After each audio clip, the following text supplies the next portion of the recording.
श्री शिवाय नमस्तुभ्यम। नमस्कार दोस्तों, आज की कथा में मैं आपको शिव महापुराण कथा का अध्याय 1 और अध्याय 2 सुनाऊंगी। अगर आपको कथा अच्छी लगे तो वीडियो को लाइक, सब्सक्राइब और शेयर ज़रूर कीजिएगा। एक बार प्रेम से बोलिए हर हर महादेव। नारद जी ने पूछा, ब्राह्मण पिता के यज्ञ में अपने शरीर का परित्याग करके दक्ष कन्या जगदम्बा सती देवी किस प्रकार गिरजाराज हिमालय की पुत्री हुई। इस तरह अत्यंत उग्र तपस्या करके उन्होंने पुनः शिव को ही पति रूप में प्राप्त किया। यह मेरा प्रश्न है, आप इस पर भली भांति और विशेष रूप से प्रकाश डालिए। ब्रह्मा जी ने कहा, मुनि नारद, तुम पहले पार्वती की माता के जन्म, विवाह और अन्य भक्तिवर्धन पावन चरित्र सुनो। मुनि श्रेष्ठ, उत्तर दिशा में पर्वतों का राजा हिमवान नामक महान पर्वत है, जो महातेजस्वी और समृद्धशाली है। उसके 2 रूप प्रसिद्ध हैं, एक स्वाथर और दूसरा जंगम। मैं संक्षेप में उसके सूक्ष्म स्वरूप का वर्णन करता हूँ। वह रमणीय पर्वत नाना प्रकार के खान है और पूर्व तथा पश्चिम समुद्र के भीतर प्रवेश करके इस तरह खड़ा है मानो भूमंडल को नापने के लिए कोई मापदंड हो। वह नाना प्रकार के वृक्ष से व्याप्त है और अनेक शिखरों के कारण विचित्र शोभा से संपन्न दिखाई देता है। सिंह, व्याध आदि पशु सदा सुखपूर्वक उसका सेवन करते हैं। हिम का तो वह भंडार ही है, इसीलिए अत्यंत उग्र जान पड़ता है। भांति भांति के आश्चर्यजनक दृश्यों से उसकी विचित्र शोभा होती है। देवता, ऋषि, सिद्ध और मुनि उस पर्वत का आश्रय लेकर रहते हैं। भगवान शिव को वह बहुत ही प्रिय है, तपस्या करने का स्थान है। स्वरूप से ही वह अत्यंत पवित्र और महात्माओं को भी पावन करने वाला है। तपस्या में वह अत्यंत शीघ्र सिद्धि प्रदान करता है। अनेक प्रकार की धातुओं की खान और शुभ है। वही दिव्य शरीर धारण करके स्वर्गास सुंदर रमणीय देवता के रूप में भी स्थित है। भगवान विष्णु का अविकृत अंश है, इसीलिए वह शैलराज साधु संतों को अधिक प्रिय है। एक समय गिरिवर हिमानु ने अपनी कुल परंपरा की स्थिति और धर्म की वृद्धि के लिए देवताओं तथा पितरों का हित करने की अभिलाषा से अपना विवाह करने की इच्छा की। मुनीश्वर उस अवसर पर संपूर्ण देवता अपने स्वार्थ का विचार करके दिव्य पितरों के पास आकर उनसे प्रसन्नतापूर्वक बोले। देवताओं ने कहा, पितरों, आप सब लोग प्रसन्नचित्त होकर हमारी बात सुने, और यदि देवताओं का कार्य सिद्ध करना आपको भी अभिष्ट हो तो शीघ्र वैसा ही करें। आपकी ज्येष्ठ पुत्री जो मेना नाम से प्रसिद्ध है, वह मंगल रूपिणी है। उसका विवाह आप लोग अत्यंत प्रसन्नतापूर्वक हिमवान पर्वत से कर दें।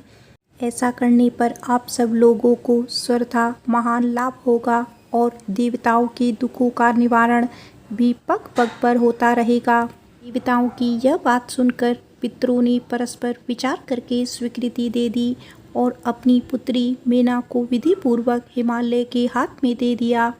उस परम मंगलमय विवाह में बड़ा उत्सव मनाया गया। मुनीश्वर नारद, मेना के साथ हिमालय के शुभ विवाह का यह सुखद प्रसंग मैंने तुमसे प्रसन्नतापूर्वक कहा है। अब और क्या सुनना चाहती हो? नारद जी ने पूछा, विदेव विद्वन, अब आदरपूर्वक मेरे सामने मेना की उत्पत्ति का वर्णन कीजिए। उसे किस प्रकार श्राप प्राप्त हुआ था, यह कहिए और मेरी संदेह का निवारण कीजिए। ब्रह्मा जी बोले, मुनि, मैंने अपने दक्ष नामक जिस पुत्र की पहले चर्चा की है, उनके 60 कन्याएं हुई थी, जो सृष्टि की उत्पत्ति में कारण बनी। नारद, दक्ष ने कश्यप आदि श्रेष्ठ मुनियों के साथ उनका विवाह किया था। यह सब वेदांत तो तुम्हें विदित ही है। अब प्रस्तुत विषय को सुनो। उन कन्याओं में एक स्वधा नाम की कन्या थी, जिसका विवाह उन्होंने पितरों के साथ किया। स्वधा की 3 पुत्रियां थीं, जो सौभाग्यशालिनी तथा धर्म की मूर्ति थी। उनमें से ज्येष्ठ पुत्री का नाम मैना था। मंजली धन्या के नाम से प्रसिद्ध थी और सबसे छोटी कन्या का नाम कलावती था। ये सारी कन्याएं पितरों की मानसी पुत्रियां थीं, उनके मन से प्रकट हुई थी। इनका जन्म किसी माता के गर्भ से नहीं हुआ था, अतः ये अयोनिजा थी, केवल लोक व्यवहार से स्वधा की पुत्री मानी जाती थी।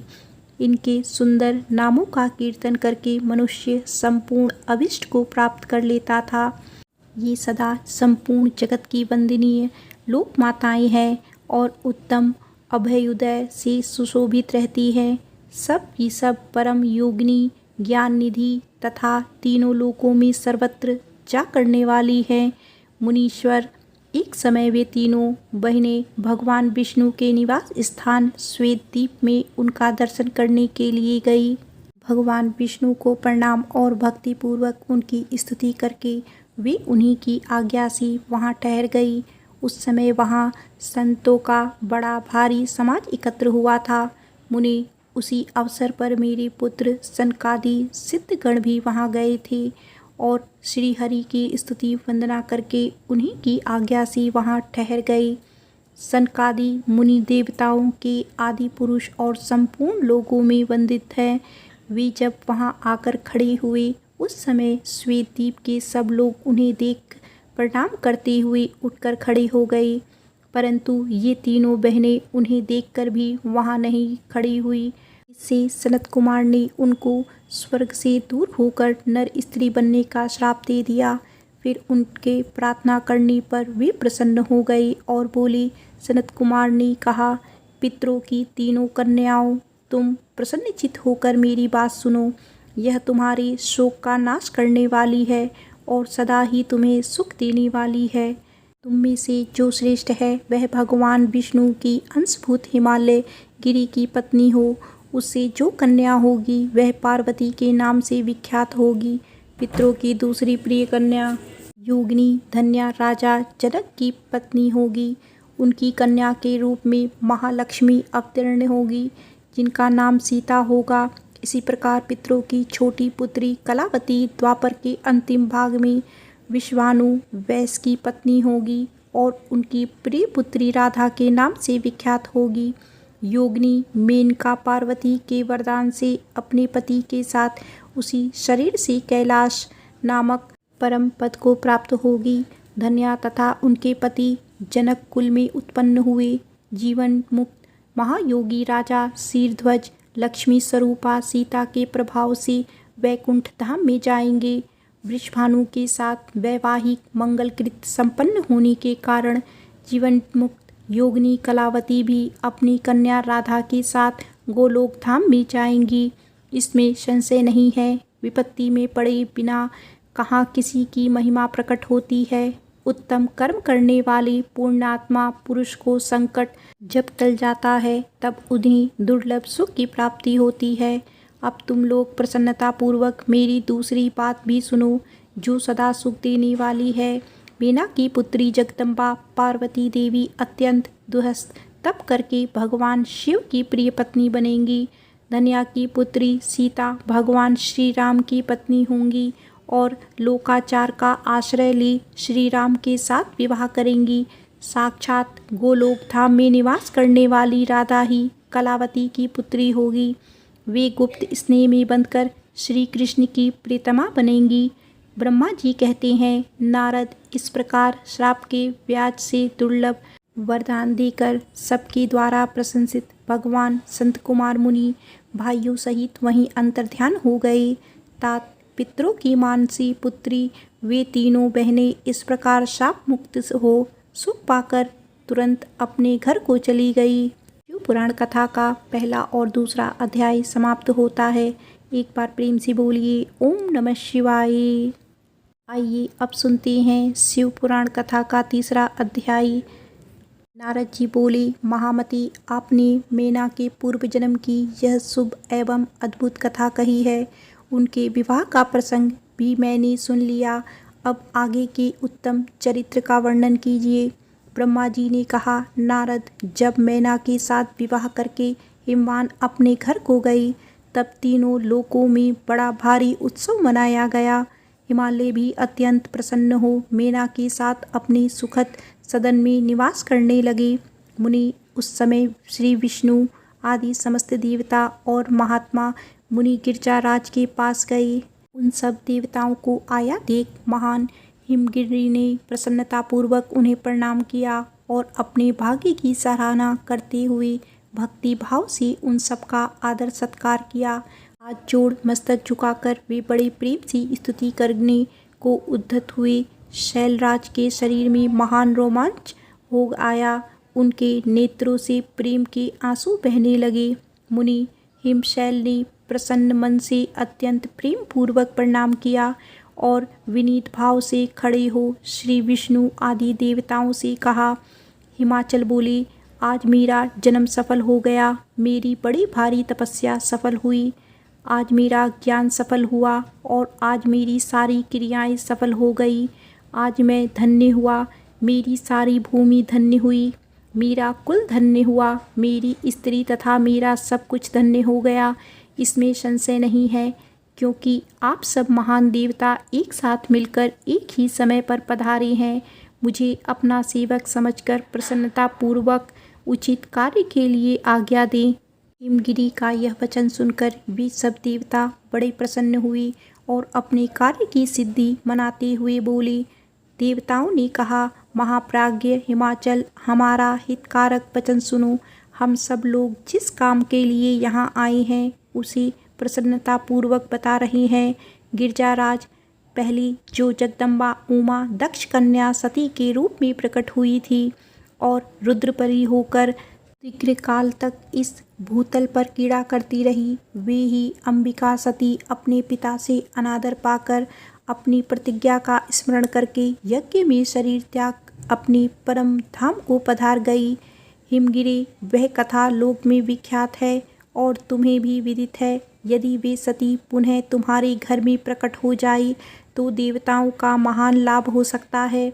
ब्रह्मा जी कहते हैं, श्री विष्णु आदि देवताओं की यह बात सुनकर गिरिजाराज हिमालय मन ही मन प्रसन्न हो आदर से झुक गए और बोले, प्रभु ऐसा हो तो बड़ी सौभाग्य की बात है। क्रमशः ओम नमः शिवाय श्री शिव पुराण रुद्र संहिता तृतीय खंड अध्याय 3 तदंतर वे देवता उन्हें बड़े आदर से उमा को प्रसन्न करने की विधि बताकर स्वयं सदाशिव पत्नी उमा की शरण में गए। एक सुंदर स्थान में स्थित हो समस्त देवताओं ने जगदम्बा का स्मरण किया और बारंबार प्रणाम करके वे वहां श्रद्धापूर्वक उनकी स्तुति करने लगे। देवता बोले, शिवलोक में निवास करने वाली देवी उमे, जगदम्बे, सदाशिव प्रिय दुर्गे, महेश्वरी, हम आपको नमस्कार करते हैं। आप पावन शांत स्वरूप श्री शक्ति हैं, परम पावन पुष्टि हैं, अव्यक्त प्रकृति और महत्वत्व ये आपके ही रूप हैं। हम भक्ति पूर्वक आपको नमस्कार करते हैं। आप कल्याणमयी शिवा हैं, आपके हाथ भी कल्याणकारी हैं। आप शुद्ध, स्थूल, सूक्ष्म और सबका परम आश्रय है। अंत विद्या और सुविद्या से अत्यंत प्रसन्न रहने वाली आप देवी को हम प्रणाम करते हैं। आप श्रद्धा हैं, आप धृति हैं, आप श्री हैं और आप ही सब में व्याप्त रहने वाली देवी हैं। आप ही सूर्य की किरणें हैं और आप ही अपने प्रपंचकों को प्रकाशित करने वाली हैं। ब्रह्मांड स्वरूप शरीर में और जगत के जीवों में रहकर जो ब्रह्मा से लेकर तृण पर्यंत संपूर्ण जगत की पुष्टि करती है, उन आदि देवी को हम नमस्कार करते हैं। आप ही वेद माता गायत्री हैं, आप ही सावित्री और सरस्वती हैं, आप ही संपूर्ण जगत के लिए वार्ता नामक वृत्ति हैं और आप ही धर्म स्वरूपी वेदत्रिय हैं। आप ही संपूर्ण भूतों में निद्रा बनकर रहती हैं, उनकी क्षुधा और तृप्ति भी आप ही हैं। आप ही तृष्णा, क्रांति, छवि, त्रुटि और सदा संपूर्ण आनंद देने वाली हैं। आप ही पुण्यकर्ताओं के यहाँ लक्ष्मी बनकर रहती हैं और आप ही पापियों के घर सदा श्रेष्ठा के रूप में वास करती हैं। आप ही संपूर्ण जगत की शांति हैं। आप ही धारण करने वाली धात्री एवं प्राणों का पोषण करने वाली शक्ति हैं। आप ही पांचों भूतों के सार तत्वों को प्रकट करने वाली तत्व स्वरूपा हैं। आप ही नीतिज्ञों की नीति तथा व्यवसाय रूपिणी हैं। आप ही सामवेद की गति हैं, आप ही ग्रंथि हैं, आप ही यर्जु मंत्रों की आहुति हैं। वेद की मात्रा तथा अर्थवेद की परम गति भी आप ही हैं, जो प्राणियों के नाक, कान, नेत्र, मुख, भुजा, वक्ष स्थल और हृदय में धृति रूप से स्थित हो सदा ही उनके लिए सुख का विस्तार करती हैं, जो निद्रा के रूप में संसार के लोगों को अत्यंत सुभग प्रतीत होती है। वे देवी उमा जगत की स्थिति एवं पालन के लिए हम सब पर प्रसन्न हो। इस प्रकार जगत जननी सती साध्वी महेश्वरी उमा की स्तुति करके अपने हृदय में विशुद्ध प्रेम लिए वे सब देवता उनके दर्शन की इच्छा से वहां खड़े हो गए। पुराण कथा का अध्याय 3 समाप्त होता है। तो एक बार प्रेम से बोलिए ओम नमः शिवाय, हर हर महादेव।